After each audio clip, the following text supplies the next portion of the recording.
நீங்கள் பார்த்து கொண்டிருப்பது உங்கள் ரேமா டிவி. இது சத்தியத்திற்கு சாட்சி. ஆண்டவருடைய நாமத்தினாலே உங்கள் அனைவருக்கும் என்னுடைய அன்பின் வாழ்த்துக்கள். பிரியமானவர்களே, நாம் தேவனை சந்திக்க ஆயத்தப்படுகிறதான இந்த காலகட்டத்தில் ஆண்டவரை சந்திப்பதற்கு நமக்குள்ளே நடைபெற வேண்டிய ஆயத்தங்களை குறித்து நாம் தியானித்து கொண்டிருக்கிறோம். அதிலே முதலாவதாக ரட்சிப்பின் அனுபவத்தை நாம் பெற்றுக்கொள்ள வேண்டும் என்று ஆண்டவருடைய வார்த்தைகளை நம்ம தியானித்தோம். இப்போ நமக்குள்ளே ஒரு கேள்வி வருகிறது. பிரதர், நான் ரட்சிக்கப்பட்டிருக்கிறேனா? நிறைய பேருக்கு இந்த கேள்வி பரம்பரை கிறிஸ்தவர்களாய் 3-4 தலைமுறை கிறிஸ்தவர்களாய் இருக்கிற ஒவ்வொருவருக்கும் இந்த ஒரு சந்தேகம் வரும். ஏனென்றால் நாம் மற்றவர்களைப் போல வெளியரங்கமான பாவத்தை செய்யவில்லை. எந்த கெட்ட பழக்கமும் நம்மிடத்தில் இல்லை. ரெகுலராக ஆலயம் செல்லுகிறோம், பைபிள் வாசிக்கிறோம், ஜெபிக்கிறோம், ஆலயத்தோடு இணைந்திருக்கிறோம். ஆலயத்திலிருந்து ஊழியங்களுக்கு போகும் பொழுது நாமும் பின்னாலே போகிறோம். நல்ல காரியங்களை சிந்திக்கிறோம், யாருக்கும் கெடுதி நினைப்பதில்லை. அப்படியானால் நான் ரட்சிக்கப்பட்டவன் தானே? தவறு செய்கிறவர்கள், பாவம் அவர்கள் ரட்சிக்கப்படாதவர்கள். ஆனால் நமக்குள்ளே ஒரு சந்தேகம், ரட்சிப்பின் அனுபவத்தை பெற்ற நான், அல்லது ரட்சிப்பின் அனுபவம் என்றால் என்ன, ரட்சிப்பின் அடையாளங்கள் என்ன? என்னிடத்தில் பல தேவ பிள்ளைகள், தம்பிமார் கேட்டிருக்கிறாங்க, ஊழியக்காரருடைய பிள்ளைகளே என்னிடத்தில் கேட்டிருக்கிறாங்க, அண்ணே நான் ரட்சிக்கப்பட்டிருக்கேன் அண்ணே, எனக்கு அதே தெரியலண்ணே. அப்படியே ரட்சிக்கப்பட்ட ஒரு மனிதன் ஆண்டவரை ஏற்றுக்கொண்டிருக்கிறான் என்பதற்கான அடையாளங்கள், வெகு தெளிவான அடையாளங்கள்.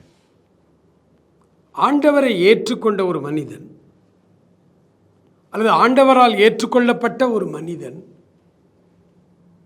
அவனுக்குள்ளே வருகிற சடன் சேஞ்ச், ரட்சிப்பின் அனுபவத்தை பெற்ற ஒரு மனுஷனுக்கு முதல்ல வருகிற ஆசை, ஒரு மாற்றம், ஜெபிக்கணும் போல இருக்கும், ஆண்டவர்கிட்ட பேசணும் போல ஆசையாக இருக்கும். ஆண்டவரை தெரியாது, ஆண்டவரை கண்ணை மூடி ஜெபம் பண்ணால் இருட்டாக தான் இருக்கும், ஆண்டவர் விஷயங்களெல்லாம் தெரியாது, அவர்களுக்கு எதுவுமே இருக்காது, அனுபவம் வேறு எந்த மற்ற அனுபவங்களே அவங்களுக்கு இருக்காது. ஆனால் உள்ளத்துக்குள்ளே ஒரு பெரிய ஆசை, ஜெபிக்கணும் ஜெபிக்கணும் ஜெபிக்கணும், ஆண்டவர்கிட்ட பேசணும், எங்கள் அப்பாட்ட பேசணும். இந்த ஒரு வாஞ்சை, இந்த ஒரு ஆசை கட்டுக்கடங்காமல் வரும். முதல் அடையாளம் அதுதான். எப்பெல்லாம் நேரம் கிடைக்குமோ அப்பெல்லாம் ஒரு தனி இடம் கிடைச்சா போதும், உடனே கொஞ்ச நேரம் ஒரு 2 நிமிஷம் இருங்க, நான் ஜெபம் பண்ணிட்டு வந்துடுறேன், ஜெபிக்க உட்காந்துரும். ஆண்டவரோடு பேசுவது அவ்வளவு இனிமையான ஒரு அனுபவமாய், உலகத்தில் வேறு எந்த மனிதர்களோடு பேசுவதை காட்டிலும் ஆண்டவரோடு பேசுவது இனிமையான அனுபவமாக இருக்கும். அந்த அனுபவத்தை பைபிளில் ஒரு இடத்துல ஆண்டவர் சொல்கிறாரு,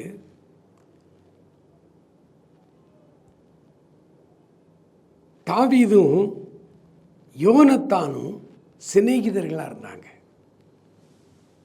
தாவீதும் யோனத்தானும் உயிருக்குயிராய் சிநேகிதர்கள். அதை பைபிள் டிஸ்கிரைப் பண்ணும்போது ஆண்டவர் எழுதி வச்சிருக்காரு, ஸ்திரீகளின் சிநேகத்தை காட்டிலும் அதிகமான சிநேகமாக இருந்தார்கள்.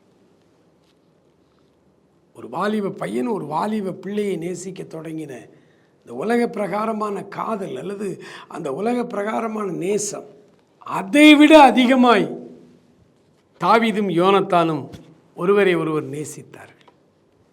அப்படியானால் இதைவிட மிகப்பெரிய நேசம், ரட்சிப்பின் அனுபவத்தை பெற்ற நாம் ஒவ்வொருவருக்கும் வருகிற முதல் சிநேகம் இயேசு. உயிருக்குயிராய் அவரை நேசிப்போம். அவர்கிட்ட பேசாமல், காலையில் எழும்பி போதுமான நேரம் ஜெபம் பண்ணாமல் டீ குடிக்க கூட நமக்கு இஷ்டம் இருக்காது. ஆண்டவர் முகத்தில் முழிக்காமல் இந்த உலகத்தில் யார் முகத்திலையும் முழிக்கக்கூடாது. காலையில் எழுந்த உடனே நானோ நீதியில் அவருடைய முகத்தை தரிசிப்பேன். அதிகாலையிலே எழுந்து ஆயத்தமாகி ஆண்டவருக்கு நேரே வந்து காத்து நிற்பேன். தாவீதினுடைய அனுபவம். ஏன்னா அவர் ரட்சிக்கப்பட்ட மனிதர். அவருக்கு அப்படி ஒரு வாஞ்சை. இந்த வாஞ்சை தான் எல்லாருக்கும் பொதுவானது. ரட்சிப்பின் அனுபவத்தை பெற்ற அந்த நாளிலிருந்து ஒரு பெரிய அனுபவம், ஒரு பெரிய ஆசை, ஜெபிக்கணும். எப்போ இந்த ஆசை குறையும் தெரியுமா? ஆண்டவருக்குள்ள வந்து ரட்சிக்கப்பட்ட பிறகும் இந்த ஆசை குறையும் சில நேரம். எப்போ தெரியுமா? ரகசிய பாவம் செய்யும் பொழுது.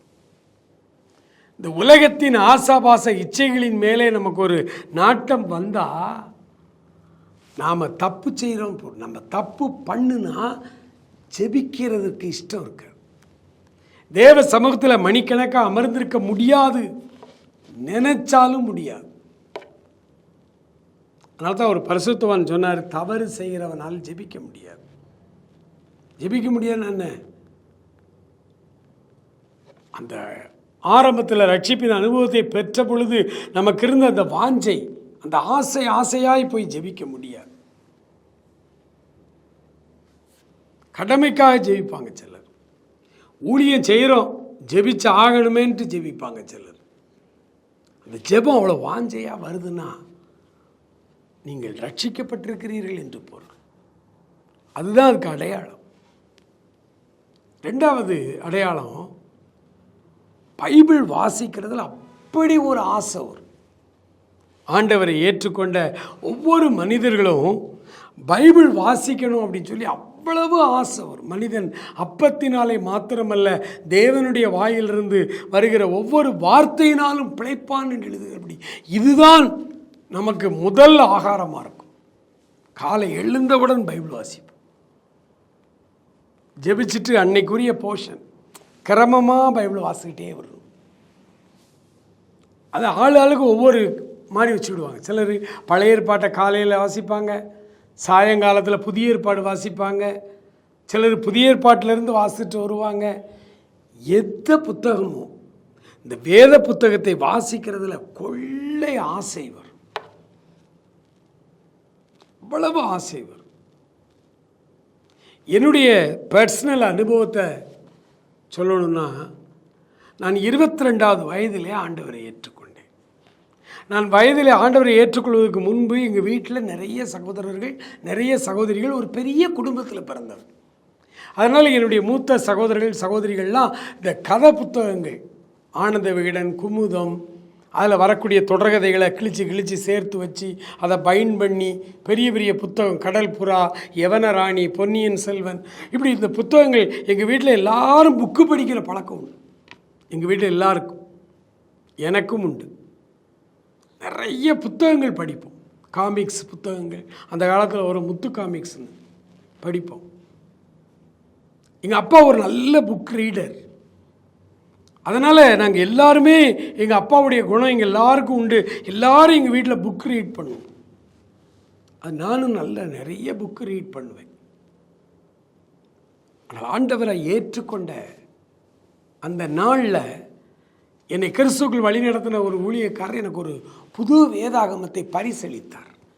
அதை இன்னும் வைத்திருக்கிறேன். அந்த வேதாகமம் கையில் கிடைச்ச உடனே அந்த வேதத்தின் மேலுள்ள பிரியத்தை சொல்லவே முடியாது. இன்று வரை வாசித்துக் கொண்டே இருக்கிறேன். கிட்டத்தட்ட 35 ஆண்டுகள் ஓடிவிட்டது. வாசித்துக் கொண்டே இருக்கிறேன். ஆரம்பத்தில் அந்த வேதாகமம் வந்த புதுசில் அந்த வேதத்தை வாசிக்கிறதுல அவ்வளவு ஒரு பிரியம்.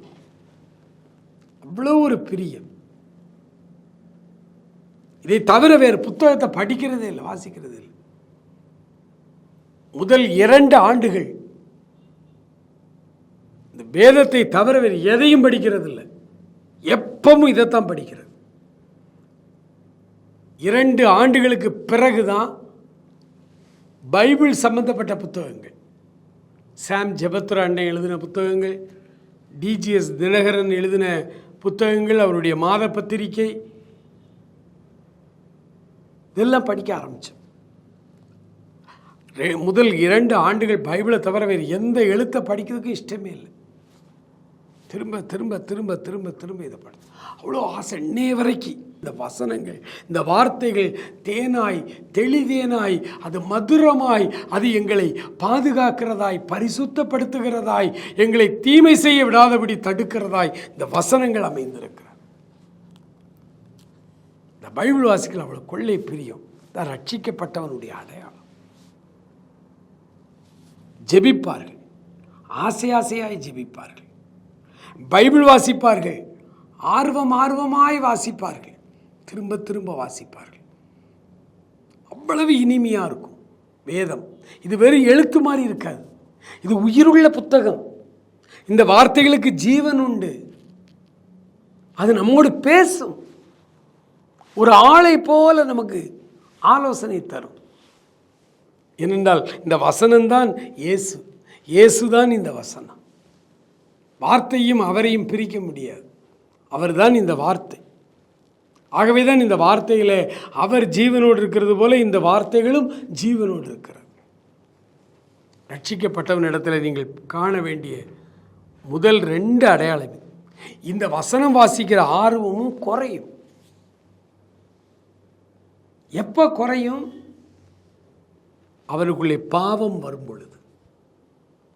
ரட்சிக்கப்பட்ட ஒரு மனிதன் அப்படியே 100% பரிசுத்தவானாக இருப்பான் அப்படிங்கிறதுக்கு எந்த கேரண்டியும் கிடையாது. ரட்சிக்கப்பட்ட பிறகும் ஒரு மனிதன் பாவத்தில் விழ முடியும், பாவத்திலே தவறி விழுவான், பலன் இருக்காது. ஆகவே தான் சொல்கிறேன், ரட்சிப்பின் அனுபவம் அடையாளம் என்ன? ஆசை ஆசையாய் ஜெபிப்பார்கள், ஆசை ஆசையாய் பைபிள் வாசிப்பார்கள். ஆனால் அவர்கள் அதில் கவனமாக இல்லாட்டா பாவம் செய்வார்களானால், பாவத்தின் மேல் மறுபடியும் நாட்டம் வருமானால், இந்த பைபிள் வாசிப்பதில் உள்ள இனிமை குறைந்துவிடும், ஜெபிக்கிறதில் உள்ள இனிமையும் குறைந்துவிடும். அது குறையுதுன்னா நீங்கள் உங்களை செக்கப் பண்ணணும். ஏதோ தவறான நினைவுகள், தவறான பாவ இச்சைகள் எனக்குள்ளே வருகிறது. ஒரு ஆசை, பாவத்தின் மேல் ஆசை வந்துட்டா இது மேலுள்ள ஆசை குறையும். இது மேலுள்ள ஆசை கூடிச்சது அப்படின்னா அங்கே உலகத்தின் மேலே, உலகத்தின் இச்சைகளின் மேலே நமக்கு ஆசை குறைந்து விடும், வேண்டாம் என்று சொல்லும். 3வது, ரட்சிக்கப்பட்டவனுடைய அடையாளம், தூரத்தில் எங்கேயாவது ஒரு பிரசங்கம் நடந்துக்கிட்டு இருக்கு, ஒரு பாட்டு பாடிக்கிட்டு இருக்காங்க, யாரோ சத்தம் கேட்குது அப்படின்னா உங்களையும் அறியாமல் அங்கே நேராக போயிடுவீங்க. அது எந்த சபைன்னு பார்க்க மாட்டீங்க, அது எந்த கூட்டம்னு பார்க்க மாட்டீங்க. ஒரு இடத்துல பைபிள் பேசுகிறாங்க, பைபிள் பற்றி பேசுகிறாங்க, அல்லது பாடல் பாடுறாங்க, கர்த்தரை ஆராதிக்காங்கன்னா உங்களால் அந்த இடத்துல நிற்க முடியாது, அங்கே போயிடுவீங்க. அதனால் ரட்சிக்கப்பட்ட ஒவ்வொருவரும் ஆலய ஆராதனைகளுக்கு மிகச் சரியாய் வருவார்கள், ஆர்வமாய் பங்கெடுப்பார்கள். ரட்சிக்கப்பட்டவனுடைய அடையாளம் தான். மற்றவங்களும் ரட்சிக்கப்படாதவங்களும் சர்ச்சைக்கு போவாங்க. பேர் கிறிஸ்தவர்கள் எவ்வளோ பேர் இருக்காங்க, அவங்களும் தவறாமல் ஆலயத்துக்கு போவாங்க, நேரத்தோட கரெக்டாக ஆலயத்துக்கு போவாங்க. ஆனால் அவங்களுக்கு நமக்கு வித்தியாசம் இருக்குது. ரட்சிப்பின் அனுபவம் என்பது ஆலய ஆராதனைகளிலே கலந்து கொள்வது ஒரு மிகப்பெரிய ஒரு ஈடுபாட்டோடு நம்ம கலந்து கொள்வோம். அந்த இடத்துல கலந்து கொண்டு கண்களை மூடி ஆண்டவரோடு பேசுவோம், ஆண்டவரோடு லயித்திருப்போம். அந்த ஆராதனையில் அப்படி நாம் பங்கெடுப்போம். ஆராதனை சரியில்லை, பாஸ்டர் சரியில்லை, ஜெபங்கள் சரியில்லை, இப்படிலாம் சொல்லவே மாட்டோம். யார் எப்படி வேணாலும் இருந்துட்டு போட்டோம். இந்த இடம் கர்த்தருடைய இடம், கர்த்தருடைய பிள்ளைகள் கொஞ்சம் பேர் கூடி ஜெபிக்கிறாங்க, ஆராதிக்கிறாங்கன்னா அதில் உள்ளே போனோடனே அங்கே உள்ளே போய் நம்ம ஆண்டவரும் நம்பணும். இப்படி ஒரு நெருக்கமான ஒரு கிறிஸ்தவ வாழ்வு, இதான் ரட்சிக்கப்பட்டவனுடைய அடையாளம். இந்த அடையாளம் உங்களுக்குள்ள இருக்குதா? நீங்கள் ரட்சிக்கப்பட்டிருக்கிறீர்கள் என்று பொருள். மற்ற புத்தகங்கள், கதை புத்தகங்கள் வாசிக்கதை விட இந்த பைபிள் வாசிக்கிறதுல அதிக ஆர்வம் எனக்கு இருக்கியா? ஆசையாக இருக்குது. தனியாக ஒரு 2 நிமிஷம் கிடைச்சா கூட டக்குன்னு கண்ணை மூடி அப்படியே ஜெபிக்கணும் போல், ஏசப்பாட்ட பேசணும் போல் ஆசையாக இருக்குது. எங்கெல்லாம் ஆராதனை சத்தம் கேட்கோ என்னையும் அறியாமல் என் உள்ளம் உடையுது. அப்படியே அந்த ஆராதனைக்கு போகிறேன். இந்த அடையாளங்கள் இருந்தால் நீங்கள் உங்களை நிச்சயித்துக் கொள்ளுங்கள், நான் இயேசுவோடு இருக்கிறேன், நான் இயேசுவோடு இருக்கிறேன். இருக்கிற இடத்துல கண்களை மூடி நாம் ஜெபிக்க போகிறோம். ஜெபிக்கும் பொழுது உண்மையாகவே இந்த ஆர்வம், 3 விதமான இந்த ஆர்வம் எனக்குள்ளே இருக்கான்னு நீங்கள் செக் பண்ணி பாருங்கள். இருந்தால் மகிழ்ச்சியோடு என் கூட சேர்ந்து ஜெபம் பண்ணுங்க. இல்லையா, ஆண்டவர்கிட்ட கேளுங்க. ஆண்டவரே, எனக்கு இந்த ரட்சிப்பின் அனுபவத்தை தாங்க ஆண்டவரேன்னு கேளுங்க. ஜெபிப்போமா? அன்பு நிறைந்த எங்கள் பரலோக பிதாவே, இந்த அருமையான வேலைக்காக நன்றியோடு உம்மை துதிக்கிறோம். உன் தேவனை சந்திக்க ஆயத்தப்படு என்கிற இந்த தொடர் செய்தியில் ரட்சிப்பின் அடையாளங்களை நாங்கள் தியானித்தோம். ரட்சிப்பின் அடையாளங்களை தியானித்தோம். ஆண்டவரே, எனக்குள்ளே அந்த ஆர்வம் இருக்கிறதா? இல்லை என்றால் இப்பொழுது ஜெபித்து கொண்டிருக்கிற ஒவ்வொருவருக்கும் இந்த ரட்சிப்பின் அனுபவத்தை கொடுத்து உடைய மகனாய் மகளாய் நீர் ஏற்றுக்கொள்ள வேண்டும் என்று ஜெபிக்கிறோம். கர்த்தர் நீர் அப்படி செய்கிறதற்காய் ஸ்தோத்திரம்.